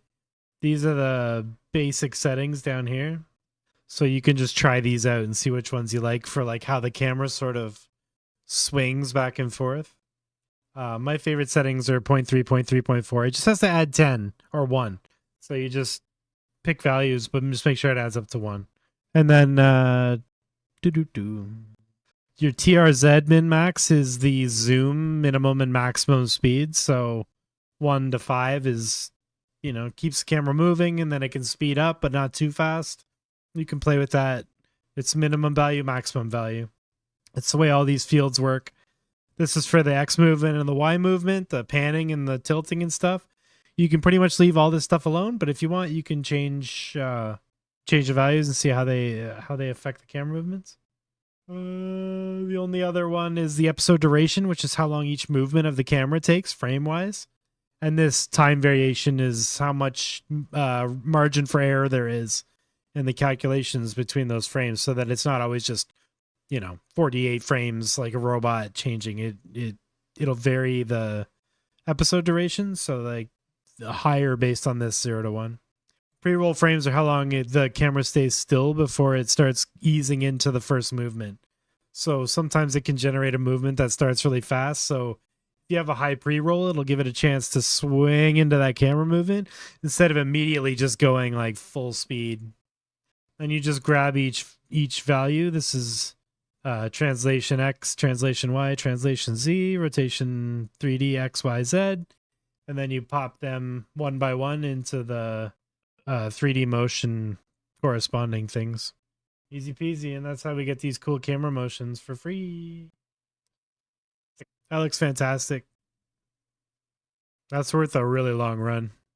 I don't know. It's like I don't know what it's called. It's the one that comes with advanced control nodes, I think. I'm not sure. AnimateDiff complains until it gets the right one. So if it's not complaining, you're good to go. Smooth.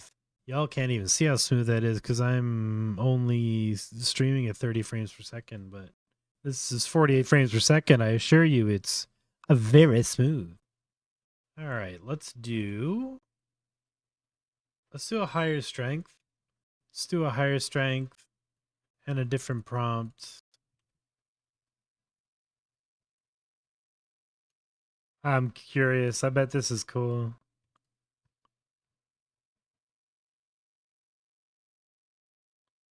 I want to try a 15 frame to get the 30. No, you know what? 24 is fine.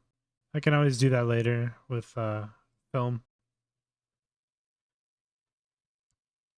Oh, I was going to try one of those widescreen resolutions. What's the least offensive? 1344 by 768, maybe? It can do 1536 by 640? Oh, that's 2.4. Okay. Crazy. 1.75. 58. What? 16 by 9. What is the 16 divided by 9? 1.7. 1.777777777.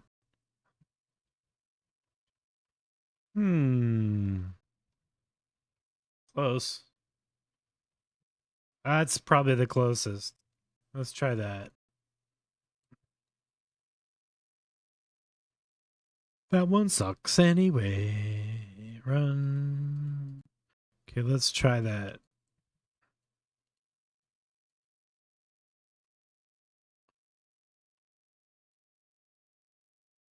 Let's see how long it takes to generate this weird ass resolution. Control SDXL. That's a great question. I forget where I got them. Whoa, what? When did this come out? When did this come out? When did this come out? Right there, bud.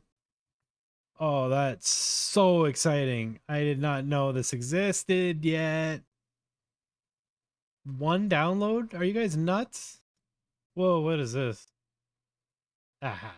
Oh, wait, what are all these? What's optical pattern? Oh, I gotta try this. Yeah, 5 gigs, that blows. It's just making a giant chicken. This is what I get for not looking at my animation. I keep using that. I need to go here. Yeah, it's literally just making a chicken. It's okay. It's not great. I think it's not amazing at the animated stuff. I don't know why it's trying to go so animated. I don't know why it's trying to go so animated. Yeah, it looks like QR code control net for SDXL. I'm just about to try it out.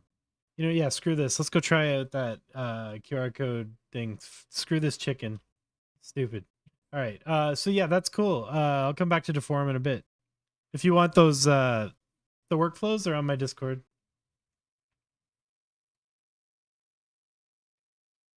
I'm super excited. I hope it just works. That'd be wicked.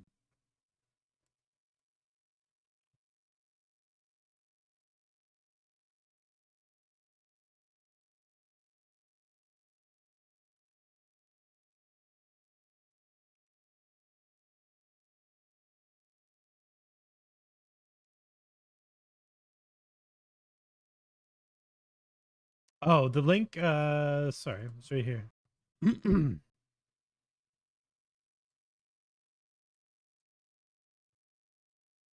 Downloads. Let's put it in the Comfy folder. Comfy. Oh, models, control net. Let's pop in fresh and pull that model up. QR code, apparently.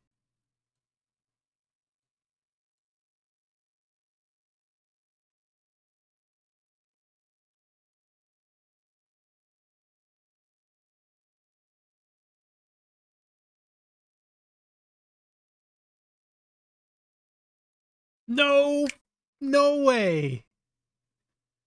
Oh, that is so friggin' exciting. This is so exciting. We have STXL QR code control net now. Oh man. That's huge. Doom doom doom boom boom boom boom boom boom boom boom boom boom boom boom boom boom.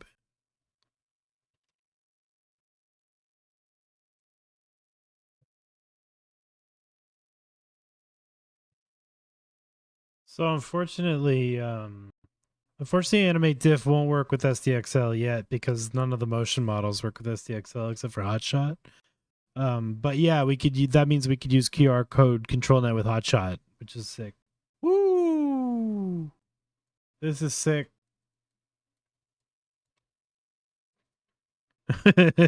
Yeah. Yeah. That's pretty cool. That was with Simple Noise, and this is with Keras Noise. This is really cool. Interesting.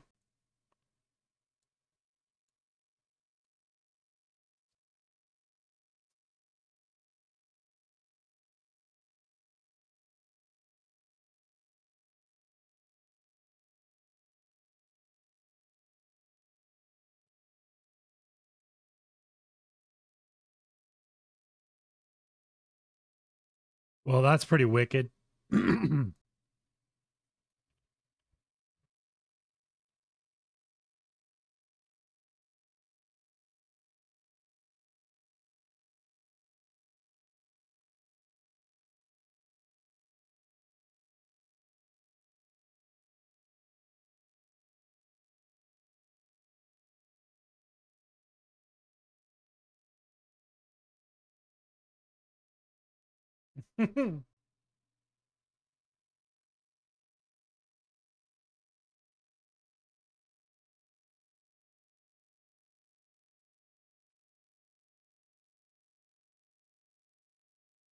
Hello, check. I think I've just been quiet.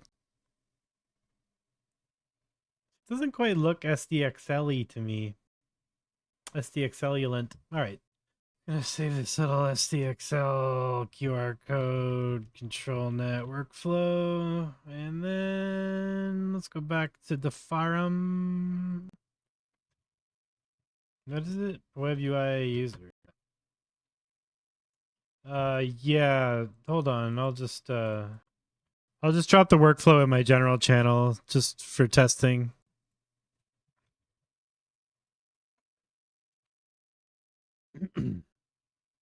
Oops, I just closed Stable Diffusion. Nice.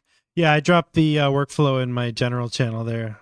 I don't think it's worth making a whole resource post for, but yeah, it's a nice, simple little workflow. What was I doing? Okay, forum. Okay, we're gonna move. I know I have to consolidate those two folders, but I've been lazy. I need you. No, not you. You. And I'm gonna pop you in SD extensions, control net, models, forum. Wiggle.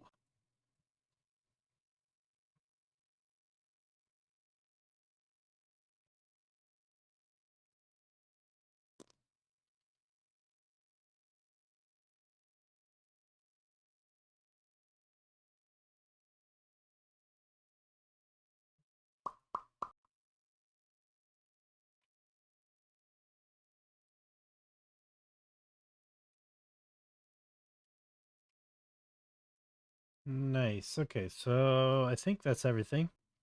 Here we go. We're gonna try QR code control net with Deforum. That's SDXL. It's a 5 gig model. Yeah, I think that's working. I think that's working. We need a smaller version of that model. Well, there we go. Not too bad. It's going now. Yeah, let's have a look at the output. Whoa! Oh, right. I got camera movement as well as the mask. This one's gonna be trippy as hell. I should have turned the camera movement off. It's totally working though. It's so weird with both the camera movement and the mask stuff. I'm curious where that goes. You probably just ran out of VRAM. Yeah, this is taking 16 gigs of VRAM. Yeah, this is taking 16 gigs once it gets the control net loaded into memory. We need one of those 500 megabyte versions of it, I think.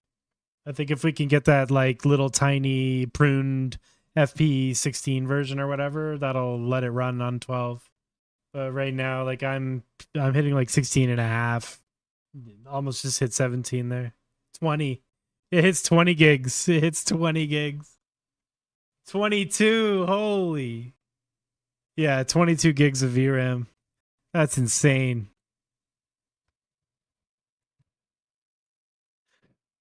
You'd be able to do it on a run pod on a 3090 though. You just need 24 gigs. Really trippy effect. Was my cadence on 1? Oh no, I was on 2. Yeah, I've seen that before. Yeah, it took me forever to save up for my 3090. It's not in the budget. Yeah, it sucks that all the newest fun stuff takes LOL VRAM. It's really neat with the mask too. It's like some weird VFX effect. Yeah, I feel that.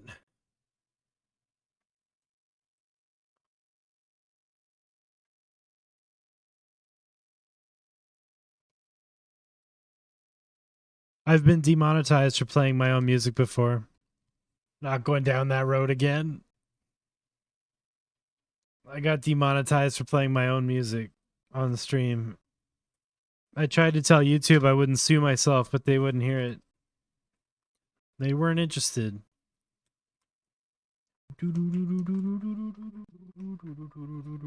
Yeah, I know.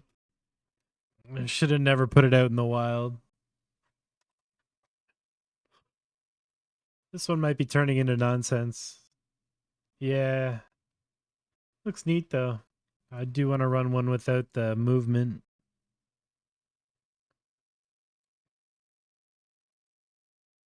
Just do control net. Curious.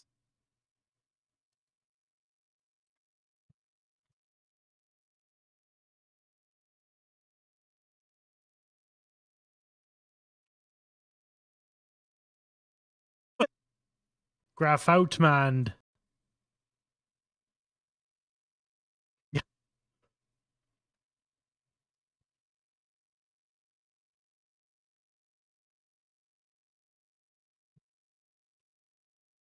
This is bad. I think it needs hybrid video. That's interesting. Graph out, man.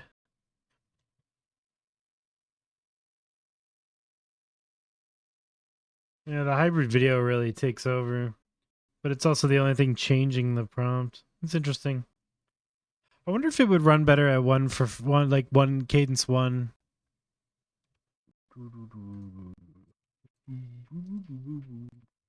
Oh yeah, that's cool. That's cool. Maybe knowing what we know about the mask flow, we try something simpler, like can we go slower than this by one? That's faster. 0.35. Should be okay. Super simple ring out. Let's do a 140 so it'll be short. So no, let's do like 48 frames. So test ring. Could just do a short render and see what it do. Because this is cool, but the mask is too motiony. The mask is too motiony. It's too motional. Okay, let's change the prompt. Babbling brook in a beautiful forest. Lush plants and autumn. Babbling brook in the... Yeah, screw it. That sounds great. And then... no, I saved it as a copy as path. There we go. And in it. All right, this should be better. Wait, can we... Does hybrid video work with no cadence? Oh, yeah, I guess it does. We'll just try this simple thing.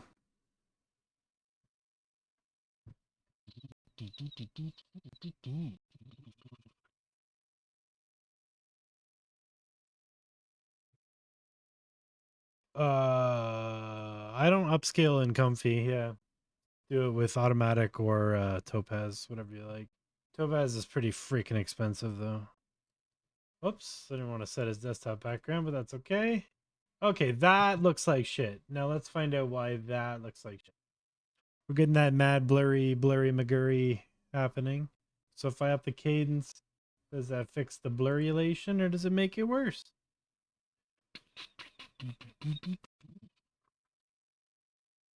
Oh, I bet it's because we're only doing 5 friggin' steps. If it's 20% of 50 is still what? Not a lot. Is that 10 steps? No. I can't brain today. Yeah, 10 steps. Maybe that'll help with the blur. I think it's still gonna blur out. Problem is, if you crank down the strength to give it more juice to dream, it gets too flickery. Good old Deforum troubles. 65. And then maybe it's the sampler. Try to find them Goldilocks numbers.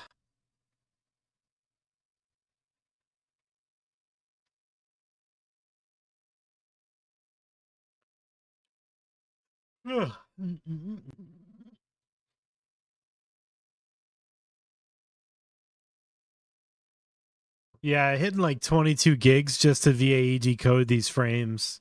That'd be where that bottleneck is for sure. That's frustrating.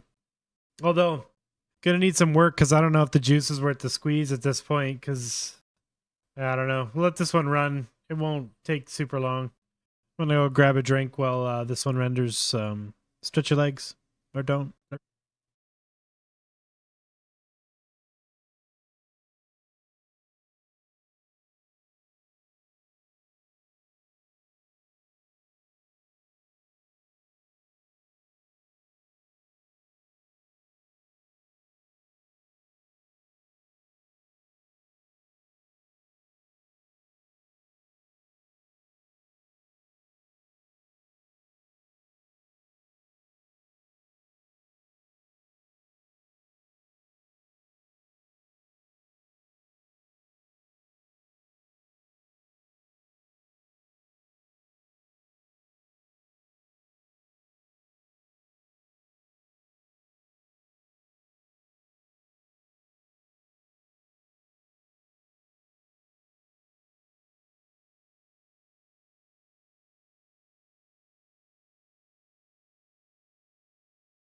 And we're back.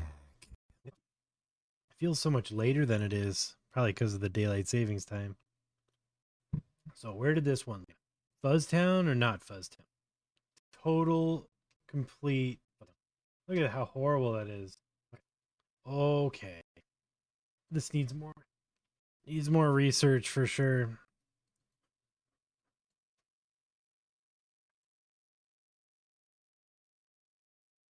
I'm not blind, right? It's not here. Why is it in VO2U? That's weird. I think I want to go back to Comfy with SDXL workflow, like an existing one, and try to get the QR code thing working correctly.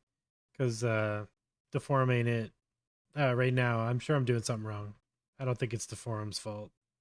All right.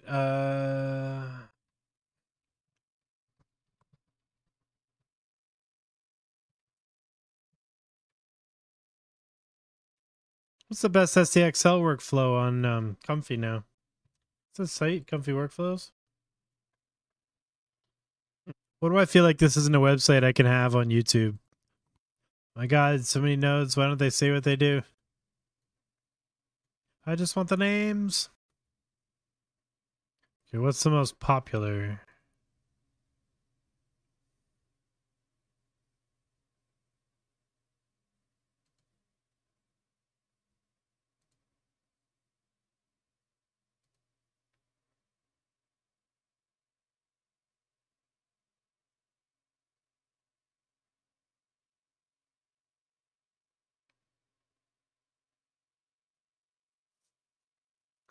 There's another one called Optical Pattern. That's interesting.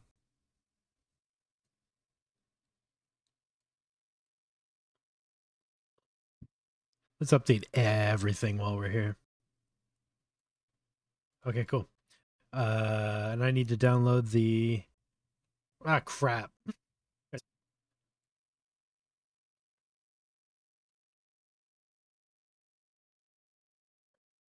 Two minutes. Yeah, I just didn't know if there was going to be any NSFW stuff in there, so I was just browsing it off screen. Got a workflow, and I'm grabbing the optical pattern one to see if it's any better. I don't trust internet nerds not to be posting nudes on main.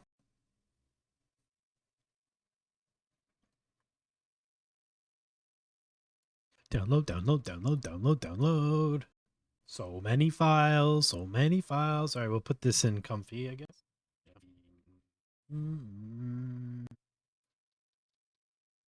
All right, let's start Comfy again.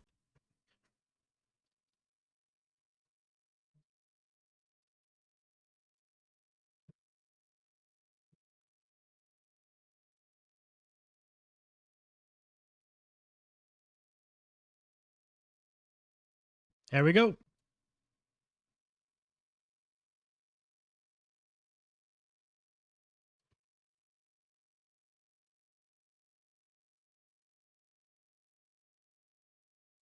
A lot of nodes here I've never seen.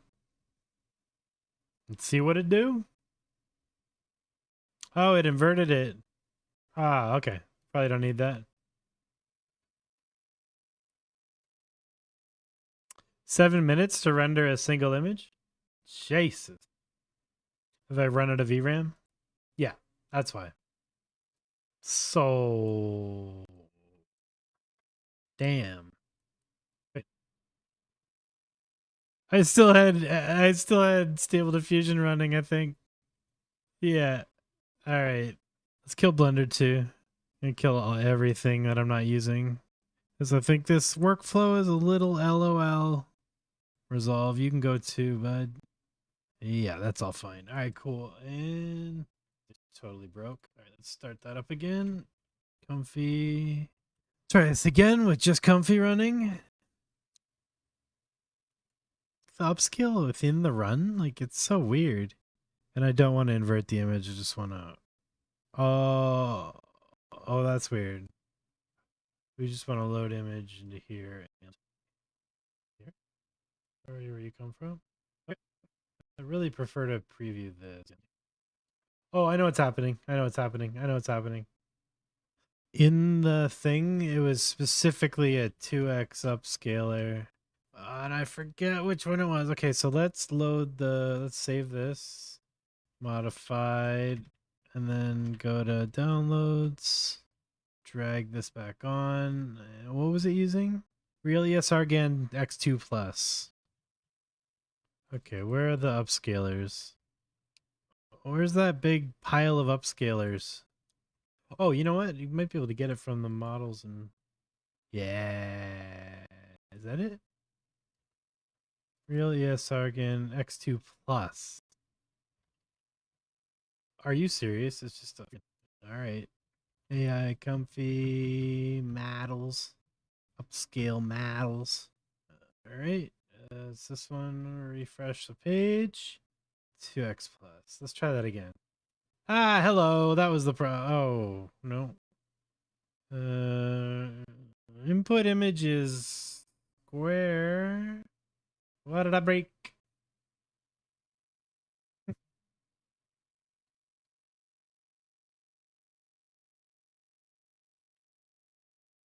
So something's messed up. All this looks right, though. It's weird that it can get that far and then crash, though.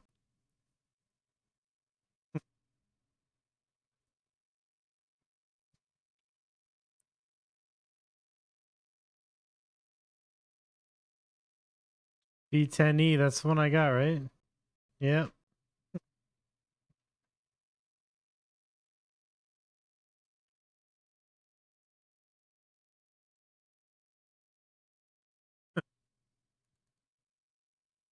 Very weird.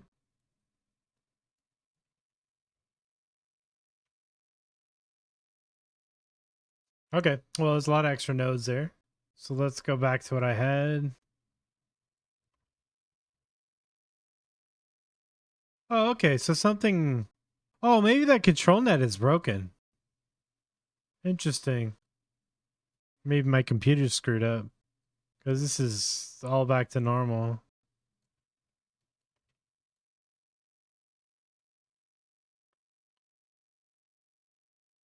Strange.